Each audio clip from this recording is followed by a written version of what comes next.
Hello everyone, and welcome to episode 2 of Mini Ifs, where today we will be covering a topic that I've tried to do 3 times before. But I swear this time it's actually going to be good and there will be no more redos. What if Kūra adopted baby Kakarot? Let's get straight into the video. I am very much aware of other YouTube channels doing something similar to this. Heck, I think there's already a Kūra Adopts Kakarot series on YouTube, and I think Masako X is also doing a series about Kūra right about now, but I haven't watched that yet, and with this being one of, if not the first idea I ever had for an anime video, like more than 2 years ago, I feel like I need to do this one. And I do feel that I need to get this one right eventually at some point. And I do plan to make the story much different from any other video that you may have seen on this topic already. So without any further ado, let's just jump straight into it. For this video to work, we need to do a few things. 1. Making Kūra canon. We need this to have him in the story proper. 2. Kūra and his men did not have much going on for them in their movie. We know very little about their backstories, motivations, characters, and so on. So I will be taking inspiration from some of the games, guides, Weekly Shonen Jump, fan manga, as well as just my own imagination to fill in the blanks. 3. I will be referring to the Frieza race as Arcosians for this series. I mean, come on, it's better than Frieza race or Frost Demon. I know it's technically not the right term and refers to another species of aliens in Dragon Ball, but it's the best thing I've got to work with. And finally 4, I am going to restrict the power growth potential of Frieza and his family because to tell the story I want to tell, it is necessary to remove that quite frankly insane feature of their family. So if Kūra starts training or something, do not expect him to reach Super Saiyan Blue levels within months. I want to spend this first part exploring Kūra himself as he really wasn't that interesting of a character in his movies, and then we will be moving on to Kakarot. So today I will be presenting my take on the backstory of Kūra and all of his men, and their relationship to Frieza and his forces. I will definitely continue the story with more parts next week, so if you're interested, please stick around to see what happens next. With all that explained, we can begin the story. Kūra is born to a prospering empire that his father had built through many years of conquest. King Cold raises him strictly, not shying away from physical and verbal abuse to mold him into a fit ruler. Cold trains Kūra from a very young age to eventually become his worthy successor. Cold teaches his son how to use his immense reserves of power and the ways of ruling with an iron fist. However, Kūra seems a little off. He's weak in comparison to Cold himself when he was his son's age. Sure, the boy's power is still abnormally high by the standards of most races in the universe, but not by King Cold's standards. Kūra's power is not nearly as high as it should be in the Emperor's eyes. Something doesn't make sense. Cold becomes more and more frustrated with his firstborn son, and some years after Kūra's birth, decides to try again. He has another son named Frieza. And Frieza is different from Kūra. His power especially is much higher than his brother's, and even a little higher than King Cold's when he was a newborn.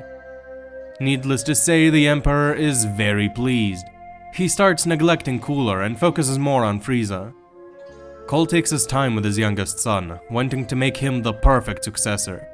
He spoils his younger son, giving him all he wants in order to show him that he and his family are the greatest forces in the universe, and deserve to rule over all and get everything they want. They do not ask, they take. Years pass and Kūra develops a distaste for Frieza. Both brothers know that one of them will take over the empire one day and do everything in their power to please their father as much as possible. The two brothers also squabble and get into fights often, with Frieza winning most of the time, despite being the younger brother. Kūra realizes that he has to compensate and starts improving his mind more, becoming smarter and more calculated than his brother. Cold takes notice. While Kūra seems a bit more mature, Frieza is blatantly a lot more powerful. The older brother notices this as well. He realizes that his chances of inheriting the throne are becoming more and more slim, so he initiates a challenge between himself and his brother to hopefully impress their father by winning it. The challenge is to form their own elite force that would serve them loyally. Frieza accepts and the battle begins. Both brothers are given some resources and spread their men across the galaxy in hopes of finding and recruiting powerful individuals for their elite force. However, unbeknownst to Cooler, due to being King Cold's favorite, Frieza is given more resources and is able to comb his section of the universe way more efficiently. Not to mention the fact that the inhabitants of his section of the universe are also known to have a higher average power level. The youngest living Arcosian comes across the likes of Ginyu, Birder, and Goldo pretty quickly. Cooler, meanwhile, isn't able to find anyone for a while. One day, both of the brothers stumble on a planet that's positioned directly on the border between both of their search areas. They both land their ships there and find two very impressive members of the race living there, Salza and Jace. Frieza takes Jace for himself because of his higher power level, and lets Cooler have Salza out of pity. Side note, Cooler's armored squadron is a lot more powerful than the Ginyu Force in the original series, but here I am going to make some adjustments to their powers, and at least for the time being, Jace will be a lot stronger than Salza. Anyways, back to the story. The blue and red representatives of their species develop a rivalry with each other, not too dissimilar from the rivalry between Frieza and Cooler. Eventually, partially due to him playing favorites and partially because of the difference in power, King Cold chooses Frieza as the next emperor, leaving Cooler in the dust. The wannabe space tyrant is less than pleased. In fact, he's furious. To the point that one night, he sneaks out of King Cold's palace, steals a ship and leaves the Empire to roam the universe, taking Salza, the only person truly loyal to him, with him on this journey. His goal is to eventually surpass his family, topple Frieza, and take the throne for himself. Cooler is not sure on whether or not he will kill his brother, but for the time being, that doesn't matter.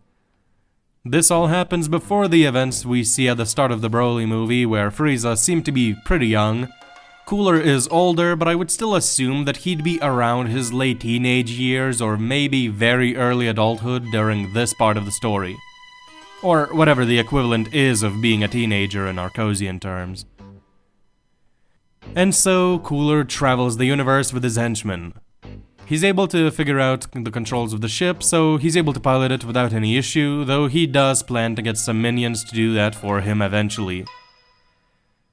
The young Arcosian is able to easily conquer some planets with some assistance from Salza. He mostly targets worlds with high levels of technology to help fuel and improve his ship, as well as recruit capable architects and engineers to help him out in his quest. Cooler, knowing that he cannot overcome Frieza and King Cold as he is now, comes to a realization that he needs to grow stronger to surpass them. But he doesn't really know how he could do that. The idea of training seems to be pretty non-existent in space. One of the reasons the Saiyans were so feared was their ability to grow stronger through Zenkai boosts, so while in theory any race could improve through training, training wasn't really even considered as an option, and didn't even exist in space, which is why Saiyans were held in such high regard. Training seems to be an Earthling-only idea, with Yardrat maybe having something similar too. So Cooler wouldn't even think of training to grow stronger, and really he wouldn't even know what working out is, so how would he train? Until he sees that something like this is actually possible and is perhaps taught how to work out and how to train, Cooler won't train. As you might be able to tell, Cooler is a lot different in this timeline from his original movie counterpart. Being forced to take things into his own hands and leave his home out of frustration makes the tyrant's approach to things a lot more hands-on than usual. He is still cruel and arrogant, but his journey forces him to mature a lot more than Frieza ever could. He becomes more mature, more calculated, and not afraid to do the dirty work himself. He becomes a fully realized individual with his own goals and motives, his own drive and approach to things. Not having a ton of manpower to waste like Frieza, Cooler becomes a lot more protective over his men. He takes good care of them, pays them well, and makes sure they get all they need to keep morale high on his ships. After all, every man and woman in his ship is an integral part to his quest for dominance. They are irreplaceable, which makes them valuable.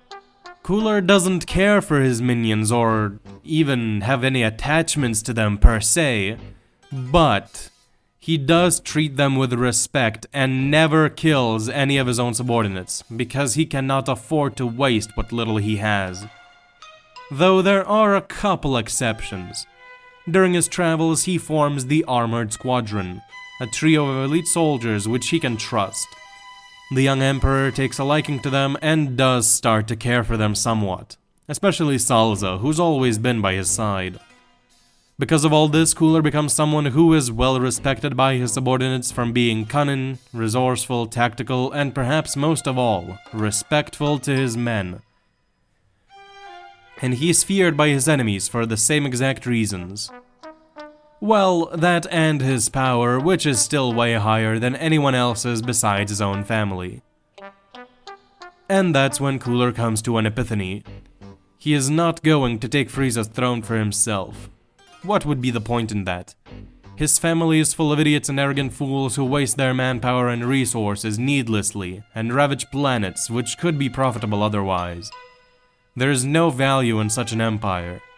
Cooler is going to erase everything his father had built. He'll tear Frieza's empire to pieces and kill both him and King Cold. And then, Cooler will start over from the beginning. He'll mold the universe as he pleases, creating his own empire and avoiding any dumb mistakes. He will make the universe prosper in his own way and rule with a strict but just fist. And just as he comes to that decision, he receives a radio message from one of the spies Cooler had planted into the Frieza Force a little while ago. The message informs him of something that could change the way this Cold War between brothers will play out. Frieza is planning to destroy all of the Saiyans. Cooler sighs before his lips contort into a smirk. Salza, set a course for planet Vegeta. And this is where we will be leaving the story off for right now. What do you think? Is this scenario any good? I know that I didn't really cover what the title said I would cover, but really I just wanted to establish Cooler as an actual character and not just a copy of Frieza before getting into any main story events. And I do think that giving more backstory to the characters involved is a good thing. I'll definitely continue the story, so if you're interested, please stick around to see what happens next week. But this has been it for me today. Thank you for staying all the way to the end, and hope you have an awesome rest of your day. See ya.